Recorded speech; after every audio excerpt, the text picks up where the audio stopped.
मैं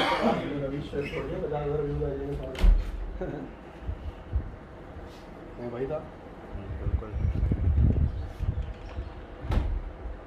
और तुम जिस तरीके की जब चाहो डाल सकते हो उसके अंदर से वीडियो। अस्सलामुअलैकुम, this is Mohsin Zaman and I am an aviculturist. हमेशा की तरह हम नए और इंटरेस्टिंग टॉपिक के साथ आप लोगों की खिदमत में हाज़िर हुए हैं। आज हमारे साथ इस फर्टर्निटी की कराची की एक ज़बरदस्त और जो है बहुत इंथुजियास्टिक किस्म के जो है ये फेंसियर हैं, जिनका ताल्लुक़ पाकिस्तान नेवी से है और ये एक कमांडर हैं। तो आज हम इनका इंटरव्यू लेने आए हैं और होप मुझे ये पूरी उम्मीद है कि आप लोगों को बहुत मज़ा आएगा। अब हम बढ़ते हैं कमांडर अदनान साहब की तरफ। सर अस्सलाम वालेकुम। वालेकुम सलाम मोहसिन, कैसे हैं आप लोग सब? बहुत बहुत शुक्रिया आप लोगों की आमद का यहाँ पे। And welcome to bird line the aviary और thank you very much again.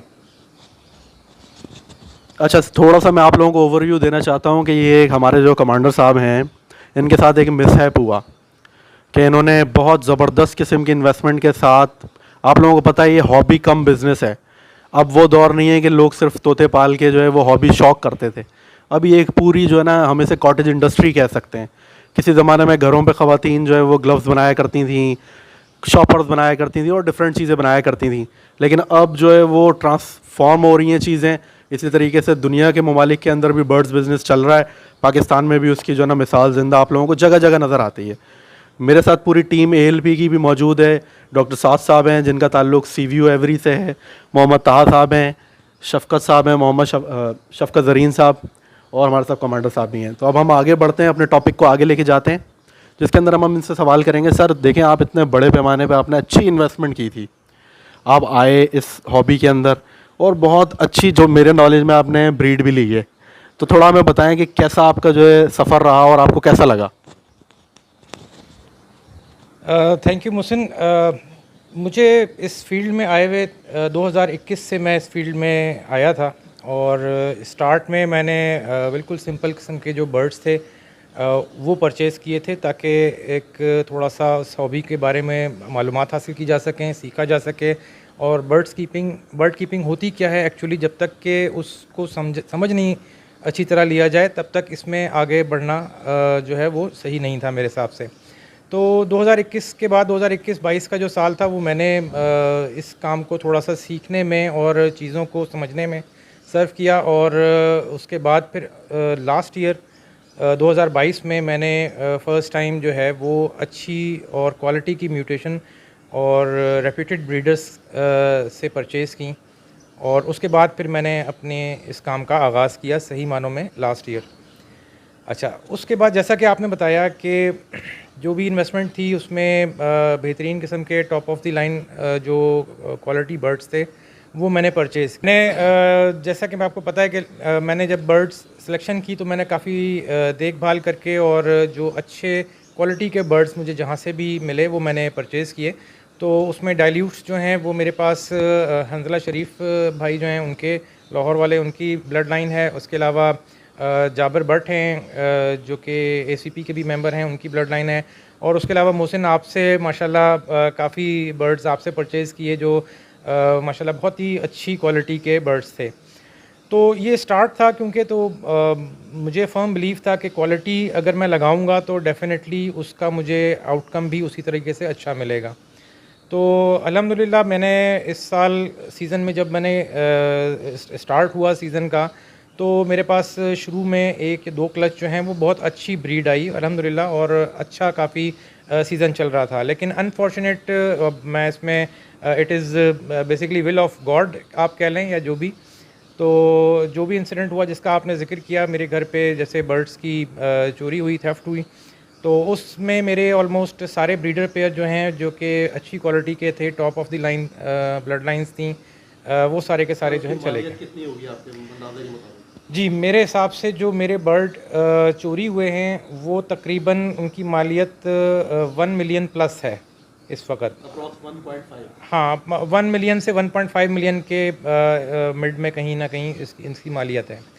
लेकिन एक्चुअली देखें, मैं इसलिए भी थोड़ा सा मुझे इत्मीनान हुआ कि मेरे जो बर्ड्स बच गए मेरे पास, उसमें मेरे ऑलमोस्ट जो सारे फर्स्ट और सेकंड क्लच के चिक्स थे वो अल्हम्दुलिल्लाह मेरे पास सारे बच गए, जो कि चोरी नहीं हुए। तो अगर मैं ख़ाली सिर्फ डाइल्यूट्स की ही बात करता हूँ तो मैंने अगर डाइल्यूट्स के 3 पेयर लगाए थे मुख्तलिफ़ क्वालिटी के, तो मेरे पास इस वक्त डाइल्यूट और स्प्लिट डाइल्यूट्स के अल्हम्दुलिल्लाह जो विजुअल हैं, जिसमें डाइल्यूट ओपलाइंस भी हैं, ब्लू में भी हैं, ग्रीन में भी हैं और स्प्लिट डाइल्यूट्स भी हैं। उसके अंदर मेरे पास स्प्लिट डाइल्यूट स्प्लिट ओपलाइंस भी हैं। उसमें मेरे पास तकरीबन 15 चिक्स जो हैं वो अभी तक जो फर्स्ट सेकंड क्लच के थे वो थे। अच्छा, और ये मतलब मैं आपको बता रहा हूँ कि ये मुझे बता रहे हैं कि शायद फर्स्ट ये फर्स्ट और सेकंड क्लच समझ लें आप, यूँ समझ लें कि एक 1.5 क्लच ही तकरीबन रफली जो है ना, इसको मैं कहूँगा, क्योंकि सारे पेयर्स ने सेकंड क्लच नहीं दिया था मुझे। सर मुझे 1 मिनट इसमें ज़रा ऐड ऑन करना है। जैसे कि हमें अभी कमांडर साहब ने बताया कि इन्होंने किस तरीके से जो है वो बर्ड लिए, जगह जगह से इन्होंने जमा किए, क्वालिटी ब्रीड करवाई, फटकी के पीछे नहीं भागे, अच्छी क्वालिटी वाली लाइन उन्होंने जमा की, उसके बाद उसे ब्रीड लिया। देखें, अच्छी उम्र में अच्छे बर्ड जब आप अच्छी लाइन के ब्रीड कराते हैं तो उनकी फिर रिजल्ट्स भी होते हैं, अंडे अच्छी तादाद में देते हैं, बच्चों का सर्वाइवल होता है, फिर क्वालिटी आप जो है फीड भी दे रहे होते हैं, उन्हें फूड भी दे रहे होते हैं। अच्छा, मज़े की बात देखें कि इनके पास 3 मेरे ख्याल से पेयर थे डाइल्यूट वर्किंग के, और इन्होंने पहले 1 आध क्लच के अंदर ही तकरीबन कोई 15 बच्चे ब्रीड करा लिए। अभी हम उन बच्चों की वीडियो भी आपको दिखाएंगे, उनकी क्वालिटी आप साइज़ स्टांस वगैरह चेक कीजिएगा। और जो कांटेक्ट करना चाहे, क्वालिटी बायर हो, जिसे क्वालिटी की पता हो, तो वो ज़रूर इनसे कांटेक्ट भी कर सकता है। वीडियो के ऊपर इनका नंबर भी हम मेंशन करेंगे। और ये हम सब का फ़र्ज़ है कि हम लोग एक दूसरे को सपोर्ट भी करें। ब्लू और वायलेट में है डाइल्यूट ऑफलाइन, माशाल्लाह कितने हसीन बर्ड्स हैं, आप देखें वायलेट कितना शार्प कलर में, look at the beauty.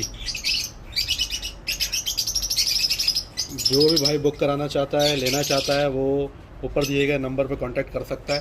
Quality आप लोगों के सामने है, जो भी क्वालिटी इनहेंस के मूड में वो ज़रूर जो है ना इनकी तरफ देखिए और ज़रा अंदाज़ा लगाइए किस कदर ब्यूटीफुल बर्ड्स हैं। और एक दूसरे का सहारा भी बने, क्योंकि इनकी मोटिवेशन ये है कि माशाल्लाह इन्होंने अभी ब्लूटूथ पैलेट की वर्किंग की है।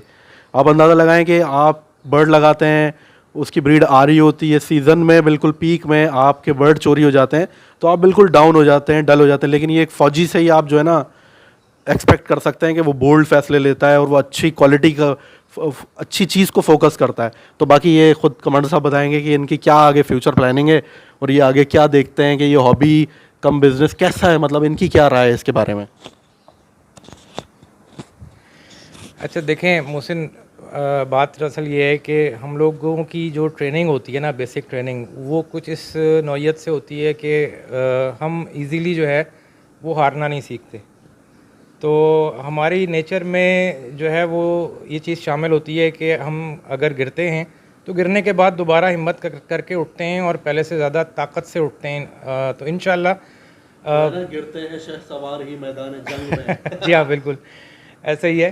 तो ये चीज़ें जो हैं वो अगर आ जाएं हॉबी में, अव्वल तो ये है कि आनी नहीं चाहिए, अल्लाह ना करे कि किसी के साथ इस तरह का कोई भी इंसिडेंट हो, मैं यही कहूँगा। लेकिन अगर कभी भी कोई ऐसी चीज़ हो जाए तो मैं समझता हूँ कि इससे दिल नहीं हारना चाहिए। अब जैसा कि मैंने आपसे कहा कि 15 चिक्स मेरे पास जो हैं वो डाइल्यूट्स के मैंने 3 पेयर से जो है वो बनाए। अब ये अगर मेरे पास फॉर एग्ज़ाम्पल पूरा सीज़न मेरे ब्रीडर पेयर्स मौजूद रहते तो कोई इसमें दो राय नहीं थी कि मिनिमम भी अगर होते तो 30 चिक्स मैं डाइल्यूट्स के जो हैं वो ऑलमोस्ट मैं ब्रीड करवा लेता। लेकिन बहरहाल जो नसीब में लिखा होता है आपको वही मिलता है। तो अब आगे का ये है कि इंशाल्लाह पहले से ज़्यादा पावर से आएंगे इंशाल्लाह, और ज़्यादा बेहतर तरीके से। और मैं भी एक चीज़ और ऐड करता चलूँ कि मैं चंद महीनों में घर भी अपना शिफ्ट कर रहा हूँ। तो जो मैं नया सेटअप मैं जहाँ पे मैं बना रहा हूँ या जहाँ पे मैं शिफ्ट कर रहा हूँ उस जगह पे मैं डेवलप कर रहा हूँ, उसके हिसाब से मैं अभी बर्ड्स जो हैं परचेज़ करूँगा इंशाल्लाह। नेक्स्ट सीज़न के अंदर इनसे कहीं ज़्यादा बेहतर क्वालिटी और इनसे कहीं ज़्यादा बेहतर म्यूटेशंस जो हैं इंशाल्लाह वो ब्रीड करवाएंगे। अच्छा, माशाल्लाह आपने देखा कि कितने जो है ना अभी भी कमिटेड हैं अपने इस शौक़ के साथ। तो आप लोगों ने भी घबराना नहीं है, कुछ नहीं होता। ऑफलाइन अगर 5-10 हज़ार रुपये नीचे आ गया है या 5-10 हज़ार का हो गया है तो कोई मसला नहीं है, आप कॉम्बोज बनाओ। आप देखो डाइल्यूट ऑफलाइन किधर खड़ा है, आप देखो पेल ऑफलाइन किधर खड़ा है, आप देखो पैलेट ऑफलाइन किधर खड़ा है, आप देखो पेल फेलो ऑफलाइन किधर खड़ा है। तो भाई पुराना वर्जन हमेशा नीचे आएगा, जब आम आदमी के पास चला जाएगा रेट थोड़ा नीचे आएगा, आप अपग्रेड हो जाओ, अपने आप को अपग्रेड करते जाएं। इंशाल्लाह इस हॉबी ने चलते जाना है। कोई इसे गिराने की कोशिश करे, कोई इसे दबाने की कोशिश करे, ये और आगे बढ़ेगी, क्योंकि जितने दिल के साथ लोग इसमें शामिल हो रहे हैं, घर बैठ के कौन पैसे कमा सकता है यार। कोई जॉब करता है, कोई मज़दूर होता है बेचारा, तो वो पूरे दिन मजदूरी करता है तो 1200 रुपये उसको मिलते हैं मुश्किल से। तो आप सोचें आप घर में ठंडे कमरे के अंदर बैठ के ये काम कर रहे होते हैं, माएँ बहनें कर सकती हैं, तो इससे अच्छा तो बिज़नेस ही कोई नहीं है। तो आप सब लोगों को मेरा ये मशवरा है कि आप लोगों ने घबराना नहीं है, अपने आप को अपग्रेड करते जाएं। जैसे जैसे अपग्रेड करते जाएंगे नीचे की म्यूटेशन एक्सपोर्ट भी हो रही है माशाल्लाह अब, तो वो एक्सपोर्ट अब पहले दो चीज़ें, एक्सपोर्ट बर्ड अलग हैं, क्वालिटी बर्ड अलग हैं। बेंच मार्क पे आना सीखें, बेंच पे आना सीखें, ताकि आपके पूरी दुनिया में पजीराई हो। इसके बाद हम आप लोगों से आखिरी नोट पे इजाज़त चाहेंगे। एक छोटा सा हम विज़िट करेंगे इनकी शेड का, जिसके अंदर हम आपको बर्ड्स भी दिखाएंगे। इनके डाइल्यूट्स ऑफलाइन आए हुए हैं माशाल्लाह, बहुत हसीन क्वालिटी के अंदर, बहुत अच्छे बर्ड हैं, आप देखें। इसके अलावा भी जो बर्ड्स इनके पास अवेलेबल हैं वो मैं आपको शो करूँगा, नंबर इनका ऊपर हम दे।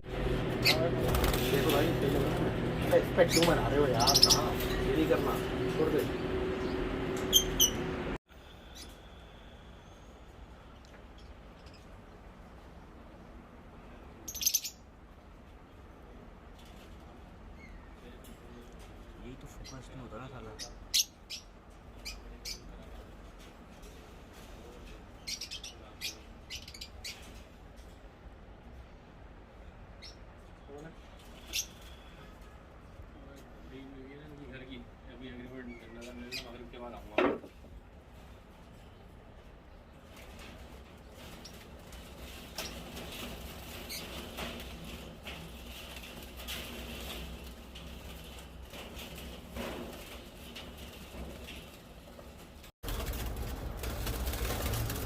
DD पार ब्लूज हैं, इनको आप डार्क स्ट्रक्चर के लिए यूज़ कर सकते हैं, पेल फेलोज में, डाइल्यूट्स में।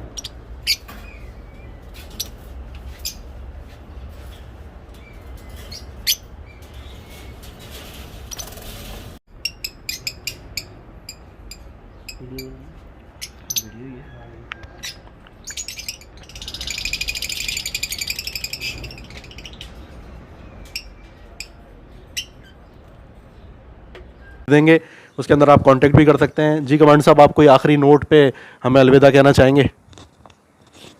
जी, मैं एक बार फिर आप सबका शुक्रिया अदा करूंगा कि आप सब लोग आए और आपने मुझे विज़िट किया। और ये जो टीम बैठी हुई है, मैं सब लोगों को ये बात बताना चाहता हूँ कि ये वो टीम है जब मेरे घर पे ये सेटबैक हुआ और उसके बाद मैं इनिशियली थोड़ा सा जो है वो डाउन फील कर रहा था, तो ये तमाम के तमाम लोग जो आप मेरे दाएं और बाएं बैठे हुए हैं, ये सब मेरी स्ट्रेंथ बने। और मुझे जो दोबारा एक हौसला मिला और दोबारा से ज़्यादा ताकत से वापस आने का मैंने इरादा किया, उसमें इन तमाम लोगों की भी बहुत कंट्रीब्यूशन है। और मैं इसके लिए आप सब लोगों का बहुत शुक्रगुज़ार हूँ कि आप सब लोगों ने इस मुश्किल में भी मेरे साथ खड़े रहे। और इंशाल्लाह आगे भी हम इस बर्ड हॉबी के बाइस एक बहुत लंबा और बहुत अच्छा फ्यूचर देखते हैं। Thank you very much. अच्छा जी, इसके बाद हम आप लोगों से चाहेंगे इजाज़त। अल्लाह हाफ़िज़।